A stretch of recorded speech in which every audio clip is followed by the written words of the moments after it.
Et oui, bonjour à toutes et à tous, j'espère que vous vous portez bien. Je suis très heureux de vous retrouver pour une nouvelle édition de notre rubrique en faisant le point. Aujourd'hui, on va parler d'un sujet très essentiel, d'un sujet accablant, qui est tout simplement tiré des réalités sociales et économiques de la République démocratique du Congo. Donc aujourd'hui, le peuple congolais souffre atrocement en silence. Et là, on va parler de 5 réalités que le régime ignore. 5 vérités que le régime ignore. Messieurs et dames, on se retrouve tout juste après cette petite vidéo.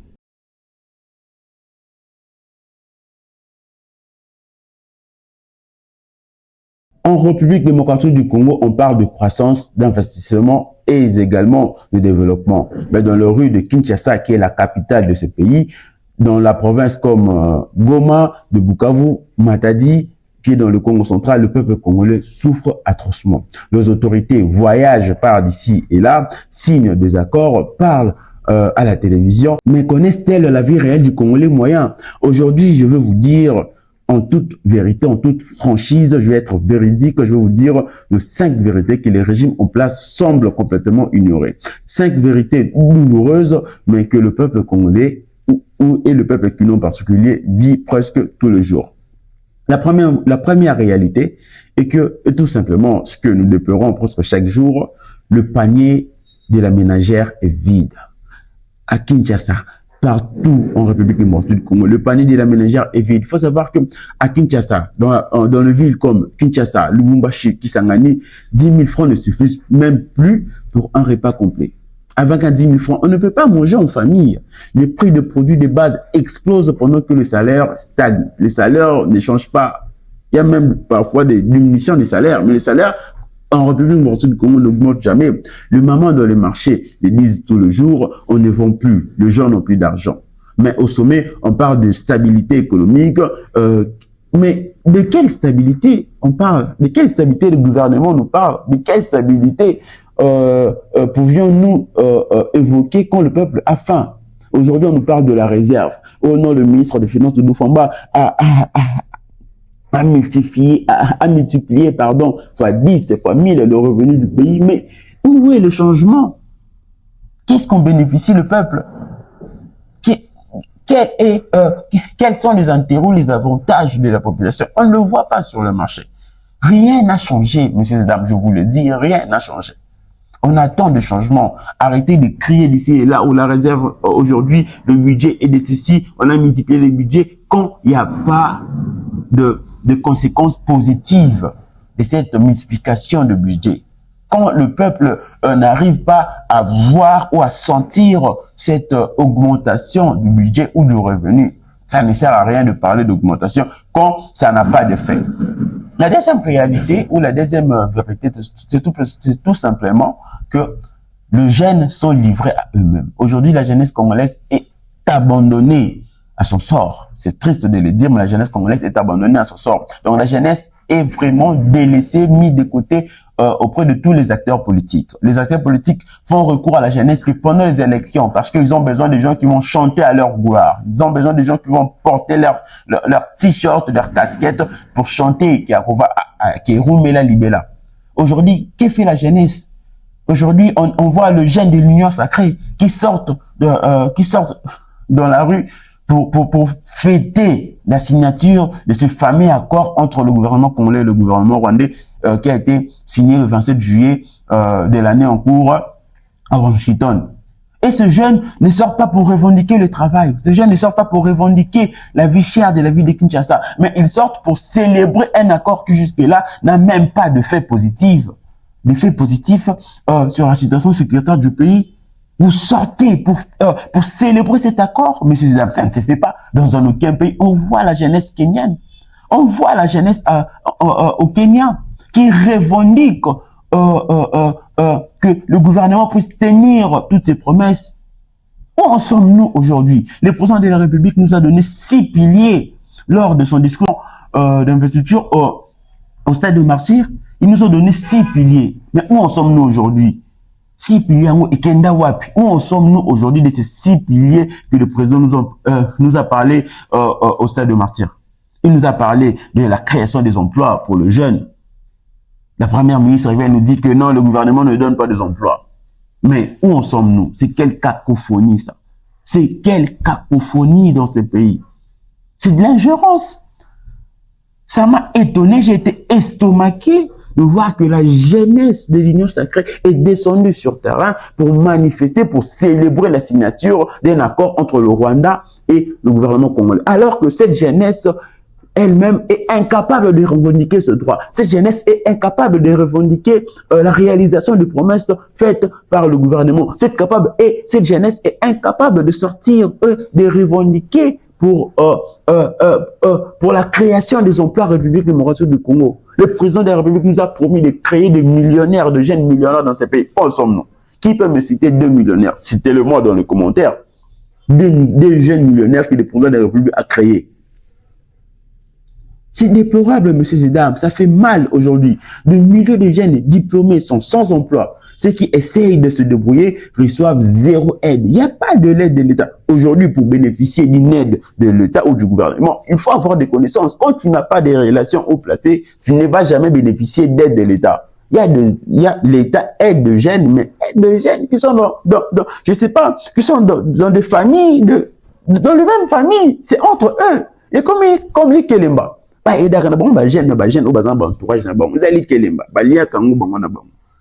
On parle de Z. L'État aide le jeune.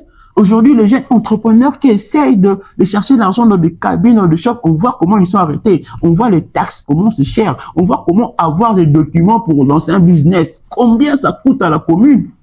Le document de recensement, là, c'est à $100. Il y a un document d'identification, $100, permis d'exploitation. Et si quelqu'un a un fonds de $100, car $200 pas dans le commerce, c'est côté Kata. Aujourd'hui, de place au grand marché, ça se vend à combien? On vend un espace de 1,60 mètres ou 30 mètres comme ça. On les vend à $60. Pour ma maman, on a battu caca, on a besoin de bon web. Mais soyons un peu sérieux, soyons honnêtes dans ce domaine. L'État ne crée pas d'emploi, ne soutient pas les initiatives. Ça, je le dis, je le répète, que l'État congolais ne crée pas d'emploi et ne soutient pas les initiatives de la jeunesse congolaise. Alors que les jeunes représentent plus de 60% de la population congolaise. Ils sont laissés pour compte. Les jeunes sont abandonnés.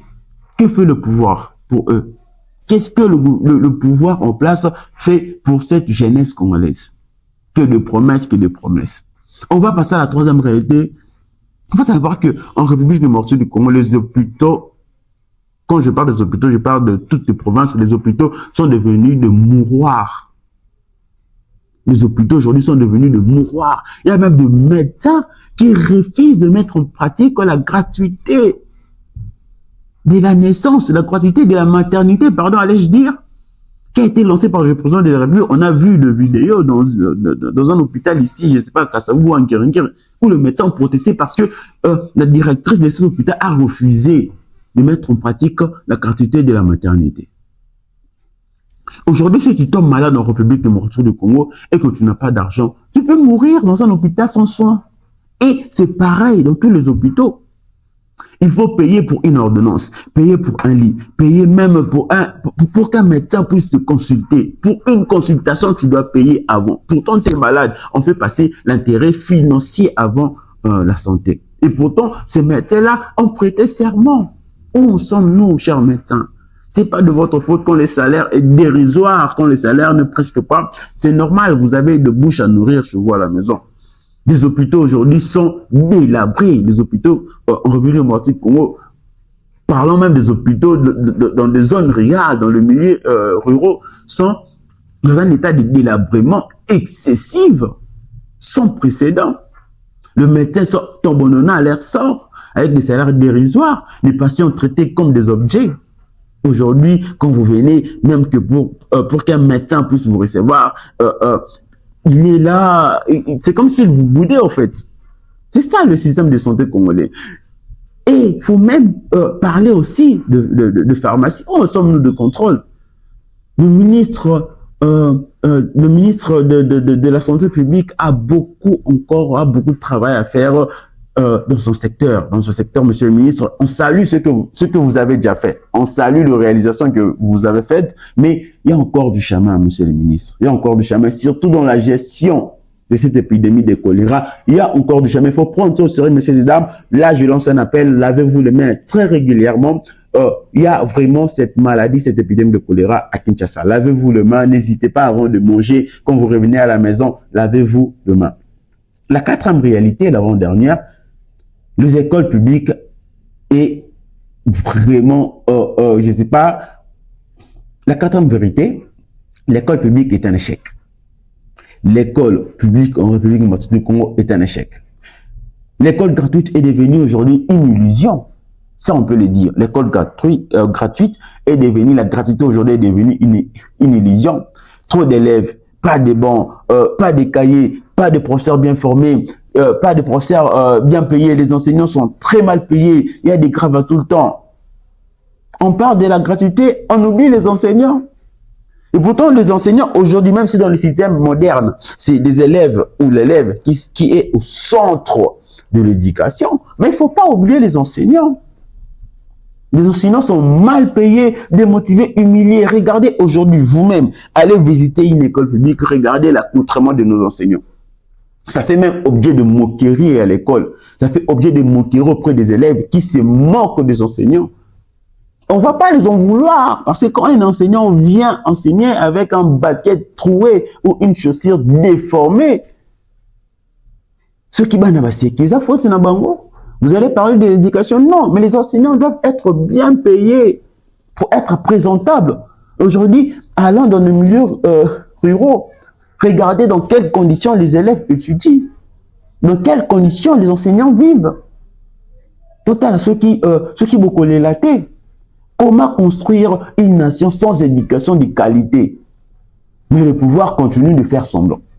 Ils savent, ils continuent de faire semblant. Pourquoi? Parce que et leurs enfants utilisent dans de bonnes conditions. Dites-moi, avez-vous déjà vu l'enfant d'un ministre étudier dans vos écoles de gratuité là? Hein? Ou l'enfant d'un PDG attend une école de gratuité?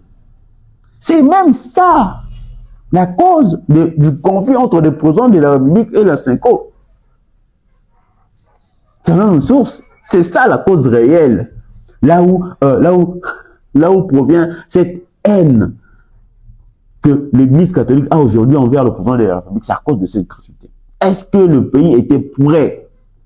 Est-ce que le pays était prêt à recevoir ou à mettre en pratique cet article de la Constitution? Aujourd'hui, le gouvernement congolais a signé des contrats avec Monaco, AC Milan, Barcelone, pour une somme de plus de 30 millions. Est-ce nécessaire de signer de tels contrats aujourd'hui? C'est de la publicité, oui. Mais vous allez faire la publicité pendant que le pays souffre. Vous allez faire la publicité pendant qu'il n'y a rien à manger dans votre pays. Et vous allez inviter les gens à visiter la RDC. Qu'est-ce qu'ils vont venir visiter la RDC? Qu'est-ce que les gens vont venir visiter en RDC? Dans un pays où il n'y a même pas...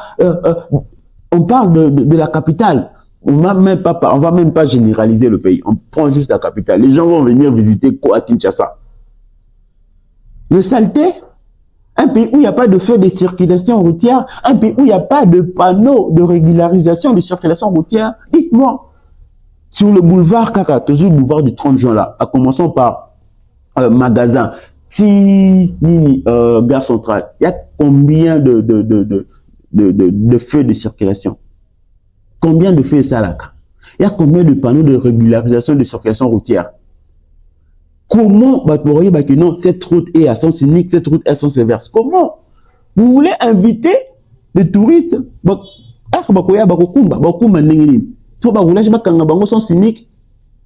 l'autre fois, j'ai été arrêté vers Wangata, on me parle de sens unique. Merci beaucoup, mais comment saurais-je que cette route est à sens unique? Pourtant, il n'y a pas de panneau. Il n'y a pas de panneau sur Wangata Boulevard, Erozokota. Il n'y a pas de panneau qui signifie que cette route est à sens unique. Sur le côté vers Kabamba, il n'y a pas de panneau. Comment on peut diriger un pays comme ça? Comment on peut diriger un pays dans cet état? Comment on peut inviter les gens à venir visiter un pays qui est dans cet état? Comment on peut avoir l'audace d'inviter les gens à visiter la République démocratique du Congo? Cher monsieur, c'est une très bonne chose, c'est une action à saluer. Mais commençons premièrement par arranger ces pays, par améliorer l'état de ces pays, par améliorer la condition de vie des Congolais. Et après, nous allions inviter les touristes à venir voir qu'est-ce que les Congolais vivent. Parce que dans cette allure, la République démocratique du Congo, notre pays risque de subir une ignominie mondiale sans précédent. Parce que là, nous vivons dans une cramoisie délétère. Nous vivons dans une cramoisie délétère, je vous dis. Dans quelles conditions de vie? Allez voir à Pagadjouma. Faites un tour à Barumbu, derrière le camp. Vous allez voir dans quelles conditions la population congolaise, la population quinoise est en train de vivre. Regardez l'état de délabrement de routes. Dans quelles conditions nous vivions? Et là, vous allez vous allez floquer ici, visite d'IRC, RDC au cœur de l'Afrique. Les gens viendront visiter quoi? L'ingérence de la capitale congolaise. Les gens viendront visiter quoi? La salubrité. Mais non, monsieur, ces dames, soyons sérieux quand même. Soyons sérieux. Et on va passer à la toute dernière réalité. Les pouvoirs vivent dans une autre réalité. C'est ça, la cinquième réalité. Le pouvoir congolais, le gouvernement congolais vit dans une autre réalité. C'est comme si ils vivent, le membre du gouvernement vivent dans un monde à part. C'est comme s'ils ne vivent pas avec nous. C'est comme s'ils ne sont pas sur terrain. Ceux qui nous gouvernent ont des véhicules blindés. Ils ont aujourd'hui des salaires à 5 chiffres, à 6, 7, 8 chiffres. Ils mangent bien, dorment bien, voyagent partout. Mais ils ne savent pas ce que vit le peuple quinois ou le peuple congolais dans les quartiers, les villages, les camps des déplacés. Ils ne savent pas cette réalité-là.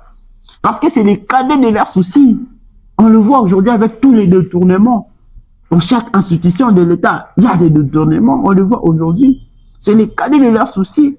Ils ne savent pas ce que c'est d'avoir faim, d'avoir peur, de rentrer tard la nuit parce qu'il y a des colonnas, il y a de l'insécurité, il y a des cabassés d'ailleurs. Ils ne savent pas. Comment on a peur aujourd'hui au Moni Kabassé dans musique aux Kima. Mais vous comprenez qu'il n'est pas colonna, rien qu'il n'est pas Kabassé. Aux Kima Kabassé, on dit moi qu'il n'est pas colonna. Ils ne savent pas comment aujourd'hui c'est dangereux de se promener tard la nuit dans notre propre pays. C'est dangereux. Moi, j'ai visité des pays étrangers. J'ai été au Maroc où jusqu'à 3 heures, je me promenais calmement. Mais dans mon propre pays, je ne peux pas me promener au-delà de 23 heures. Sur ma infraction, vagabondage nocturne. Et comment ma wapi? Vagabondage nocturne. Et comment ma wapi? Bakayinga 23 ans au Tambola, vagabondage nocturne. Moi, c'est un mobile excès d'amour. C'est quel pays ça? Et puis dans un tel pays, vous voulez inviter les touristes. Ils vont venir visiter quoi? Hein? C'est quoi le projet? Bon, il faut que ça commence Sony. Ou comment? Monsieur Zidane, réfléchissez. Hein? Réfléchissez. Aujourd'hui, la population congolaise se sent oubliée par le gouvernement. La population congolaise se sent oubliée par le gouvernement. Là, une idée même est venue en tête. Kinshasa Arena. Balbaki inauguration en 2025. Passez par là, Botala. Ceux qui septembre 2025, inauguration, ils allaient ou pas. Pas de commentaires. Passez juste vers Triomphal, Botala, Binomogo, ceux qui inauguration, il y a Kinshasa Arena et Kosalema, en septembre 2025. Encore une promesse non tenue. Zando. Encore une promesse non tenue. Je ne sais pas si le gouvernement, je ne sais pas si nous sommes sous l'illusion ou comment. Je ne sais pas, c'est un manga, c'est Naruto, où nous sommes sous illusion d'Itachi. Itachi et sa bande, nous sommes sous illusion. Tout ça, c'est illusion,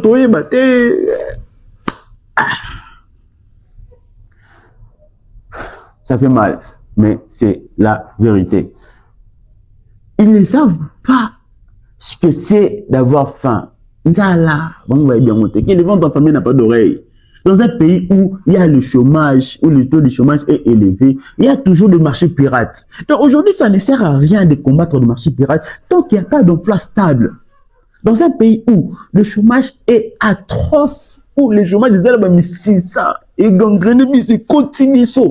Il y a toujours des marchés pirates. Et le gouvernement ne doit pas combattre ça. Il faut faire le bon combat. Il faut bien connaître son adversaire. L'adversaire aujourd'hui du gouvernement doit être le chômage. Le chômage. Les ceux qui bagent bossa la cabine, on a besoin de ça. Non. Parce qu'aujourd'hui, pour avoir un numéro matricule, vous savez combien on demande? Il faut d'abord avoir une relation. Nous avons une fois à la série. Nous ça coûte de l'argent. Aujourd'hui, même pour aller trouver du travail dans la société de sous-traitance, vous savez ce qu'on demande? On demande la carte ONEM. La carte, il y a demandeur d'emploi ONEM. Cette carte-là, ceux qui sont dans la commune, l'ONEM dit que la carte est gratuite, mais ceux qui sont dans la commune, on vous demande quelque chose. Nous, non, quelqu'un qui n'a pas du travail, mais vous exigez la carte de demandeur d'emploi. Oh, il faut à foutre un bon. Donc, messieurs et dames, nous sommes arrivés à la fin de cette brève vidéo. Donc, voilà la vérité. Là, je viens vous donner juste quelques points. On va y revenir ensemble après pour en parler et entrer beaucoup plus en détail. Le peuple congolais souffre en silence, pendant que ceux qui ont le pouvoir vivent dans le confort. On le voyage par-ci, par-là. Ils vivent bien. Tant qu'ils ne redescendent pas sur terre, tant qu'ils ne se reconnectent pas au réel, rien ne changera. Il faut se reconnaître que nous sommes fautifs pour que nous puissions changer. Et puis, je l'ai dit, la classe politique congolaise, précédente comme actuelle, est la classe politique la plus médiocre du monde. Chers jeunes, nous sommes la relève. Nous sommes la relève. On va diriger ce pays, on doit faire la différence. Et c'est le temps de se lancer pour diriger ce pays. Et toi, cher ami, cher frère, cher citoyen, que vis-tu chaque jour? Dites-moi vos réalités dans les commentaires. Laissez-moi vos messages. Le prix, l'augmentation de prix. Laissez-moi vos messages. Dites-les-moi en commentaire, chers frères, chères sœurs, chers citoyens, chers abonnés. Et n'oublie pas de partager cette vidéo. Abonne-toi à votre chaîne RDC 360. Fais entendre ta voix. Parle, laisse un commentaire, fais une vidéo. On va en parler. Invite-moi sur terrain, on va filmer. Le silence du peuple est le plus grand allié de la justice. La population congolaise ou le peuple congolais ne doit pas rester silencieux. Le peuple congolais doit crier, doit réclamer, doit revendiquer ce droit. On ne doit pas crier pour célébrer les accords, on ne doit pas crier le nom de politique ou de politicien, non. On doit crier pour revendiquer nos droits. On doit crier pour revendiquer la création de l'emploi. On doit crier pour revendiquer l'amélioration de la vie sociale. On doit crier pour revendiquer l'amélioration des conditions de vie. On doit crier pour revendiquer l'amélioration ou la construction de routes parce que nous payons des taxes pour ça. Messieurs et dames, je vous prends en congé. D'ici là, portez-vous bien. Que Dieu vous garde et que Dieu bénisse la République du Congo. Merci.